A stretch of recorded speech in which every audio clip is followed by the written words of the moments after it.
Ladies and gentlemen, that sound can only mean one thing. It is time for another episode of the MLB Guardcast. I am Mike Vorhies. Alongside me, relief pitcher, meteorologist, statistician, general good guy, and Cleveland sports fanatic, Bryan Shaw. Bryan, happy Wednesday, sir. Happy hump day. Happy Wednesday. It's good to be back. We have baseball. The forecast for the weather is starting to look better. March is around the corner. A lot of good things happening. A lot of good things. The Cleveland Guardians now have played 6 spring training games, and we are 4-2 after starting 4-0. We have lost the last 2. But again, does anybody really pay attention to the win-loss record in spring training? It was fun while we were winning, but I will say, it doesn't matter that much when Cody, I think it's Hoyer, gives Cody, up former Chicago and minor league invite. Yeah, when he gives up 5 earned runs in a third of an inning, I don't think it's that big a deal. They're just finding their stuff. And we haven't seen any sort of normal lineup yet. The starters are pitching all of 2 innings. It's not anything to really think about yet as guys are kind of getting up to speed. So, while he's not my favorite person, I always remember Trevor Bauer talking about how spring training is a place where he would work on stuff. And it wasn't so much about being game ready or pitching like it's a real game. It was about working on certain pitches and seeing how certain pitches were working off of each other. It was a work in progress kind of thing. And so, yeah, I wouldn't take too much out of the pitching or the score. But when guys are blasting home runs like Travis Bazzana did, or George Valera has, or Jose Ramirez should have had 2 of them, I like those things. I like seeing that kind of stuff. Yeah, I think everybody does. It's nice when the guys are hitting the ball well.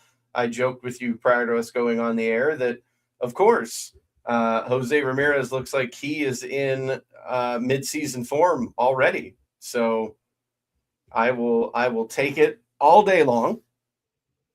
But yeah, especially when he was robbed of his first home run yesterday and he decided, you know what, I'm going to make sure the second time.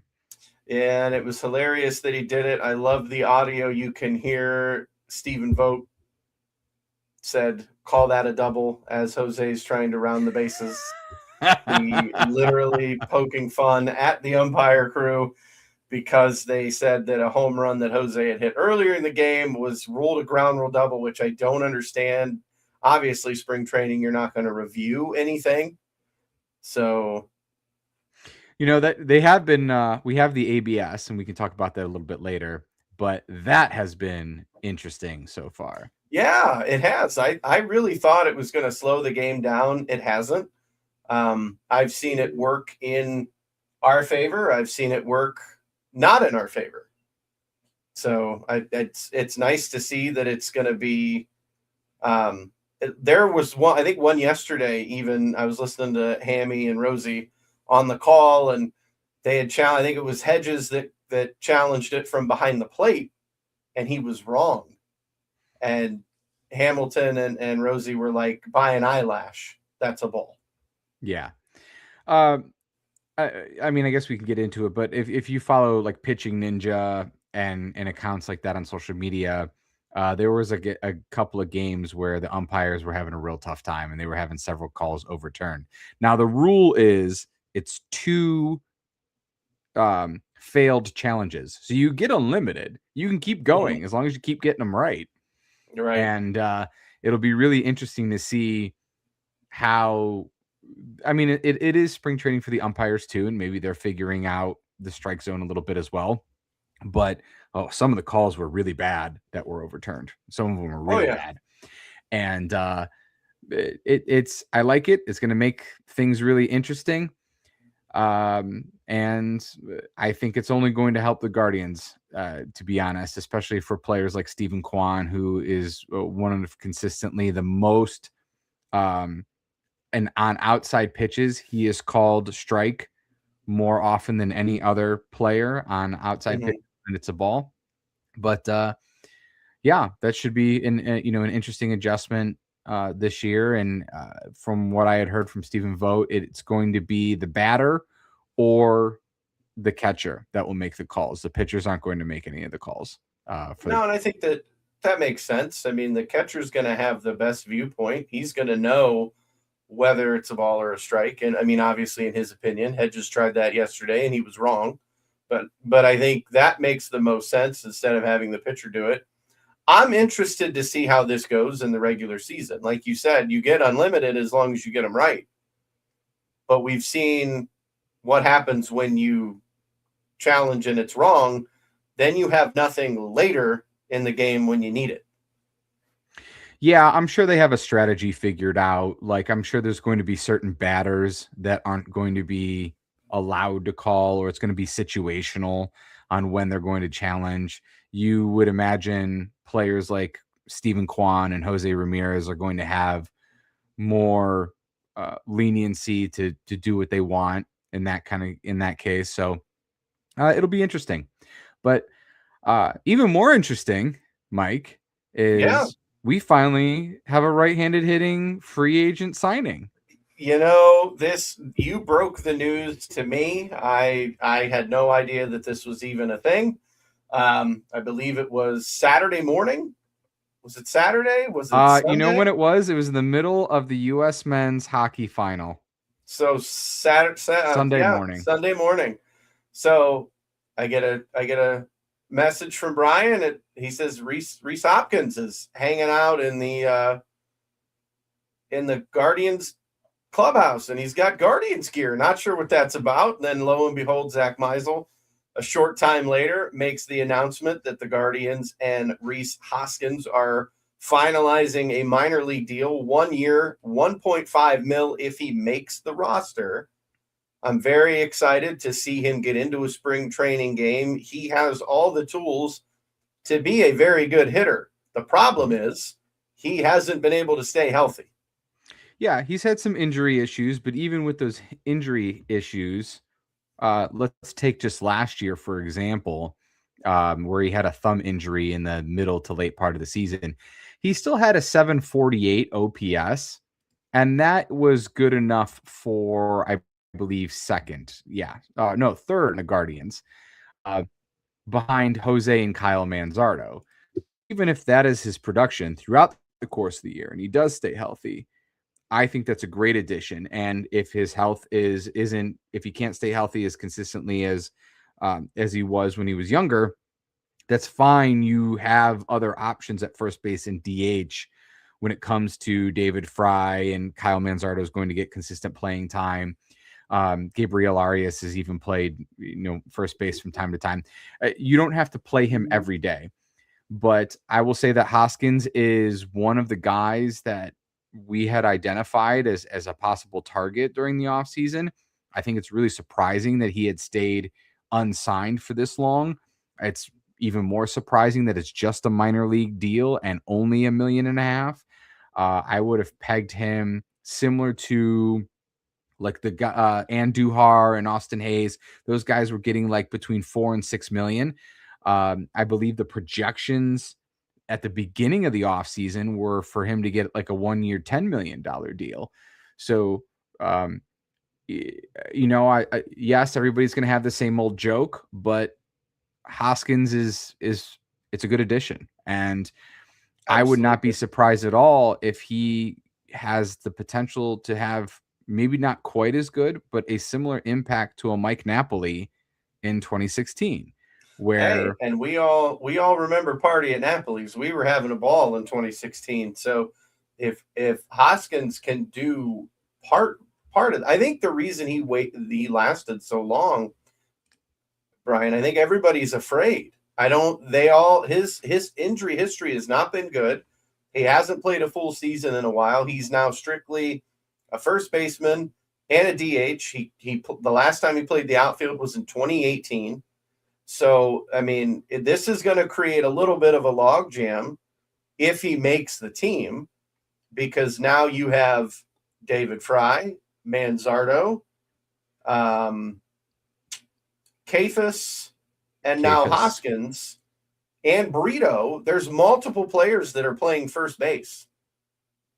So what happens if he makes the team? Yeah, my initial reaction to this was I think that this impacts CJ Kafis the most because I initially had him likely making the roster and, splitting time with Manzardo and David Fry at first base. So I think it pushes him to AAA. I'm also hoping that this means good things for David Fry's arm. And we could see him more in the outfield against left-handed hitting, where Hoskins is playing first base in DH, so that you don't need to take Manzardo out of the lineup. You have Manzardo, Hoskins, and then you have David Fry in left or right field, because another big change since the last time we recorded is it looks like Stephen Kwan will be moving to center field. So that opens up some opportunities in the corner outfield spots. It We does. haven't seen David Fry yet in the outfield, but if we get Rosie on towards the end of spring training, or if we start to see David Fry in the outfield in the middle of spring training, I'm wondering if that's the case, that his healing from Tommy John is complete and he'll be able to play some outfield for us. Obviously, he's listed as a catcher as well. I know so far this spring he has started a game behind the plate. I honestly think he's not going to go to the outfield. I really think he's going to be a second catcher for us, especially if there's a lefty on the mound, because we know that Bo Naylor kind of struggled against lefties a little bit. I know that's why you have the dad bod and Austin Hedges. He supposedly hits lefties better, but I would rather have David Fry offensively than Austin Hedges, but I'd rather have Austin Hedges defensively than David Fry. Yeah, I guess my point of David Fry in the outfield is, who is your right-handed hitter in right field against lefties? Because otherwise it's Jonathan Rodriguez, maybe it's Angel Martinez, and I think I'd rather see David Fry, which when he's been healthy, we've seen him just mash lefties. There's another name that you omitted by mistake. I think Juan Brito has been tabbed as getting some outfield work this spring as well. So I think the Guardians are just trying to see what will stick. You've got DeLauder, you've got Valera, you've got Kwan. I'm assuming that's our starting outfield. But where does somebody like Juan Brito fit in? Are they going to send him to AAA so he can play a full season? I know we're going to have Rocchio and Arias at second and short. Arias at short, Rocchio at second. Jose's at third. I would love to see Rhys Hoskins at first base. Manzardo is your DH. And then Naylor behind the plate. I like this team right now. Yeah, Hoskins he does really help. It does make things a lot better. We assume he's going to make the team, and assuming he is healthy. If it were me, and I'm not the manager, I'm not the GM, I would it's have fun. It's fun to play them. It is. It really is. But to me, it makes more sense because of the way you have your team constructed. It makes more sense to put Rocchio at shortstop and leave him there. Because at some point you assume Travis Bazzana is coming up to play Major League Baseball for you, and he's the second baseman.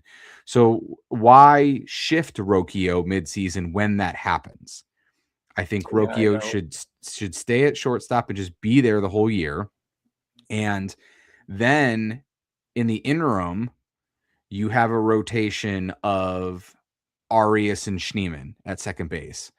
Or if it's Juan Brito, I just, given Juan Brito's injury for most of last year, I just don't know if he breaks camp with the club, and he's kind of in an odd spot, which is why you mentioned he's been at first base, he's been in the outfield. They even had him at third, and he made 2 errors. So let's pump the brakes on putting him at third. Let's keep him either at first or in the outfield. I mean, I think they're desperately trying to find that right-handed bat. On the outside, let's say, devil's advocate here, that Rhys Hoskins can't do it. Let's say that he doesn't make the team, right? So now you remove him from the lineup. This team looks a little different because now you're lacking a right-handed hitter who can hit for power and somebody to kind of protect Jose Ramirez instead of it being the youngster in Bo Naylor or Manzardo. Yeah, especially against lefties. In addition, like Hoskins was needed. We had talked about a lot of guys for the outfield. You know, we wanted a Harrison Bader, an Austin Hayes, guys that wouldn't have broken the bank. They all signed for, I think Bader was the most at like $12 million a year for 2 years. This team's payroll is way under what it was last year by like 20 million. So all of those guys were gettable. Now, according to the Guardians, Lane Thomas, Austin Hayes, and one other, Adolis Garcia, I think, apparently all declined contracts because they didn't want to play part-time. Right. They wanted to play every day. Right. Now, Austin Hayes went to Chicago, right? The White Sox. Mm-hmm. He's clearly going to be traded at some point this season, and he'll be traded to, likely a contender. Maybe he'll get traded to the Guardians. Maybe he gets traded midseason to an interdivision rival. Who knows? But my point of that is it was really interesting to me that was his perspective, if that is true, because I think even if you were like slated for a righty platoon initially, Chase DeLauder was scratched today because of lower body soreness. He's not going to play every day. They're going to be very, very conservative with his playing time. So I think there would have been plenty of opportunity for a veteran like Austin Hayes to see the field. And I know they have Nolan Jones as well, and we're expecting George Valera, but I think there would have been a lot of opportunity for somebody like Austin Hayes. And I would have liked his bat against lefties as well. Now, if we want to talk about it, it hasn't happened yet. I don't know if there's discussion. I don't know if there's room for it. But if there's another guy that you could get on a minor league deal, an invite to spring training, and sign him for $2 million if he makes the club, I still think there's actually a couple of outfield bats out there that would work in that scenario. Who do you have? Do you have some names to go with that thought? I do. Great segue. I wouldn't mind reaching out to Andrew McCutchen for that scenario. I wouldn't be mad. I would not be mad. Or how about Randall Grichuk? He's another one that I read today on the Twitter, the X, that the Yankees, sounds like he might be going to the Yankees. They're looking for a platoon bat, and it sounds like he might fit that bill. Well, but and so he's another one, like, I would have liked him a lot more, say 3 years ago, but he's another guy that could be in like a Hoskins where he hasn't signed yet. Spring training has started. Not, going to have to basically admit that the best I'm getting is a platoon scenario. And I would much rather see, I think, either of those guys than Jonathan Rodriguez in the outfield. 100%. If David Fry can't do it. And for those that missed it, we did talk to Jim Rosenhaus back in, what was it, January? Towards the end of January, we talked to Rosie, just kind of trying to catch up, talk about Guardians. Obviously, he didn't really shed a ton of light, things we already kind of knew, that the team was really set on these young guys, and Valera, DeLauder, They really want to see if they develop. The guy that I'm really frustrated that the Guardians didn't at least attempt to sign, and that's Marcell Ozuna. Instead, he goes to Pittsburgh because apparently Pittsburgh's trying to do everything they can to put a competitive team together because they know Paul Skeens is probably going to be leaving soon. So they want to try to get fans in the seats and try to make that team as competitive as they can. But yet we didn't even attempt it. I would have loved, and we talked about this before, towards the end of last season. He's been on your radar. And we didn't even attempt. The thing is contact. We did nothing. Well, so see here, I don't agree with you on Ozuna, and here's why. Because I think he's strictly DH at this point. He is. I would have rather, if you are going to spend any sort of money, at least get somebody who can play the outfield, which a McCutchen and a Grichuk can. And also, I think Ozuna at $12 million, that is going to scream Carlos Santana season. And actually, I'm interested to see what he can do in Pittsburgh. I'm going to be watching very closely, at least for the first few weeks of the season, just to see. Oh, I know. And he'll hit like 3 home runs in April, and I'll hear about it from Mike. Here we go. And then he might fall off a cliff. Who knows? Atlanta didn't even try to bring him back. So that tells you something. Atlanta, I mean, but his best days may be behind him. Do you know who he reminds me of? I'm going to throw a name at you. This is a throwback, and shout out to B. Spills, one of the original hosts with me, and that's Carlos Gonzalez. Oh, yeah. Guardians signed Cargo. I was over the moon. I love the dude in Colorado. Yeah. I thought he was amazing, and then he comes to Cleveland and literally couldn't hit water if he fell out of a boat. Or how about Domingo Santana? That was another one.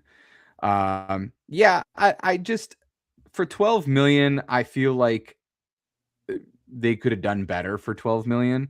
I would have rather have gotten Bader, or I would have rather have gotten Austin Hayes, or I would have rather have gotten Andujar. I'll tell you this.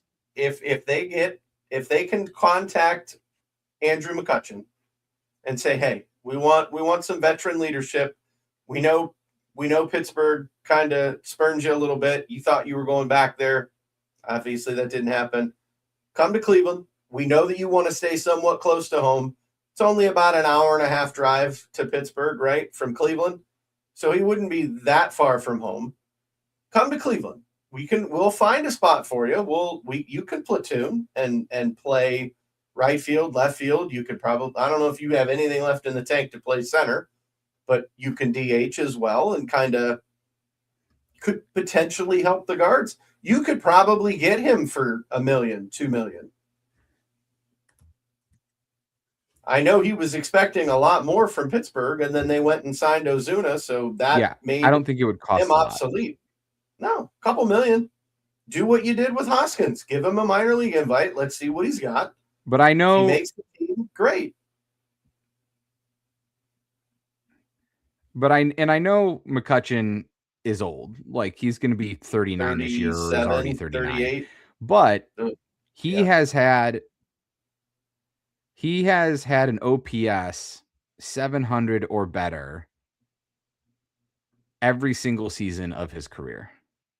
Wow. And what was this? Well, I know even a 700 OPS guy. for us in the outfield is, as a lot of people put it, you're taking an F and making it a C. And so the fringes of this team get a little bit better in that scenario.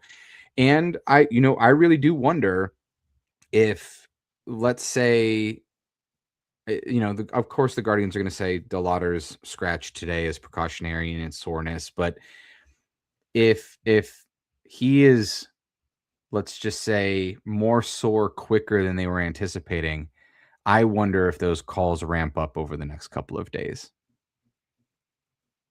to get another guy. Because, and listen, it's okay if Chase DeLauder and CJ Kafis those are the two names I'll pick for right now. If those are the two guys that have to start the season in Columbus, I think that that's okay. I know that everybody was over the moon when DeLauder made his I would be pretty postseason mad debut. if DeLauder started in Columbus. Really? Just until he can kind of prove that he can stay I healthy would and he be can I think play I every would be pretty day? disappointed because Okay. I don't think being in Columbus, but what's it matter if he's playing part-time in Columbus or playing part-time in the major leagues? His bat helps you Yeah. here. So I Well, don't and I'm see how being hoping. in Columbus helps him stay healthier. You know what I'm saying? Yeah, I know that the guards are going to say Guardians fans are going to want him to play every day, and I get it. Eventually, I hope he can play every day. I would love to have Travis Bazzana at second base and Chase DeLauder in the outfield, but not in center field. That's why I'm glad they moved Quan to center. Now let DeLauder play one of the corner spots, get his legs underneath him, stay healthy, and then we kind of go from there. But who knows? Again, you mentioned Yeah. Nolan Jones. I mean, there's going to be some things that have to play out here this spring. Who's obviously Nolan Jones has hit the ball really well to start. So could he be locked in? Don't know. Again, it's not going to matter in spring training if But the even regular for like season somebody like starts. McCutchen, yeah. But for somebody like McCutchen, if you limited him to like lefties or lefties, and then when DeLauder needs to sit, he had a 750 OPS versus lefties. So he does hit lefties a little bit better than he does righties. And being that right-handed bat, I think that's where he can help you there. And I think that would Mhm. be a nice veteran pickup for probably what wouldn't be expensive, and like you said, close to Pittsburgh, and just always been like a high character guy. He is Yeah, I've well always liked McCutchen. respected. Yeah, he's well respected within Major League. Within baseball. Everybody loves him. I know that when Pittsburgh signed Ozuna, he immediately on all of his social media handles, he unfollowed the Pittsburgh Pirates and said, "You know what? I'm available. Somebody come sign me. I still have something left. Let's go." So Cleveland, if you're listening, Antonetti, Chernoff, I'm talking to you. Pick up the phone, call McCutchen's agents, say, "Hey, we want to bring you in. Let's see what you got. Maybe you can help this team." Maybe not. Maybe he comes in and it's spring training and he completely falls off a cliff and gets one hit in the spring, and they're like, we don't want him on our team. Okay, Well, that's then it why, doesn't hurt you. right? Nothing. It doesn't matter at that point, and if It it's a is a minor low league, cost, yeah, high reward type thing. Like you could sign him for $1 million, and then he turns out and hits 270 with 10 home runs and 60 RBIs or something, and his leadership helps these young guys. I'm all for it. Shoot, he can hit 260 and I wouldn't care. Nobody looks at batting averages yeah. anymore, right, Brian? It's all WRC plus. That's the stat everybody wants to know. Well, that's why I said, he hasn't had an OPS under 700 Sounds in like his it's a entire match. career. So, Sounds like it's a and match. given we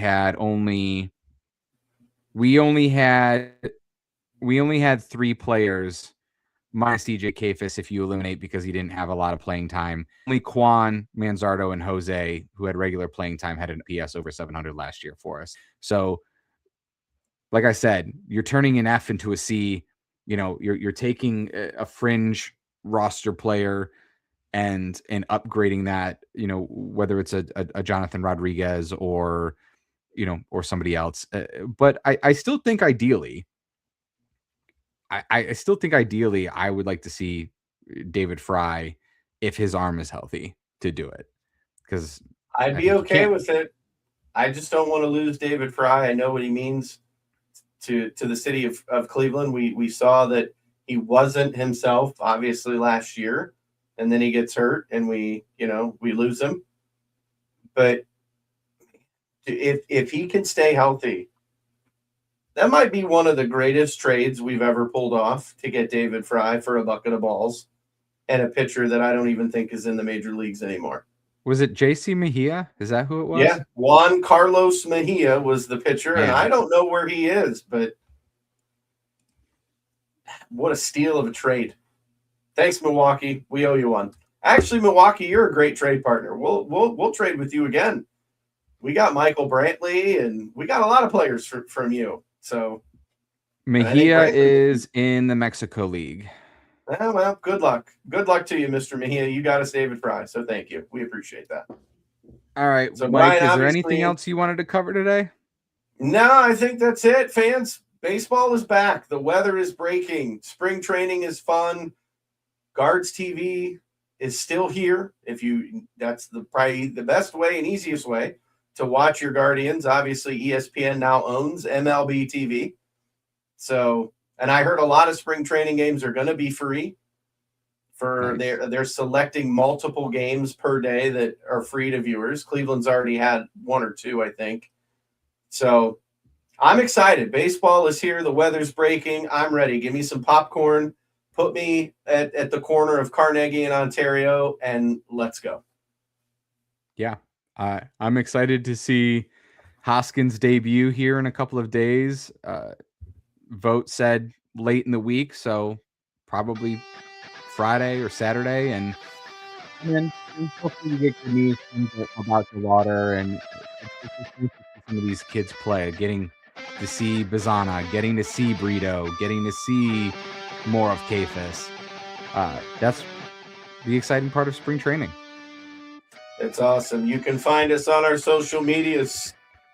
Brian, anything before we bid adieu tonight? Thanks again to Network 216. Jared, we love you, and go Guards. Go Guards. Take care.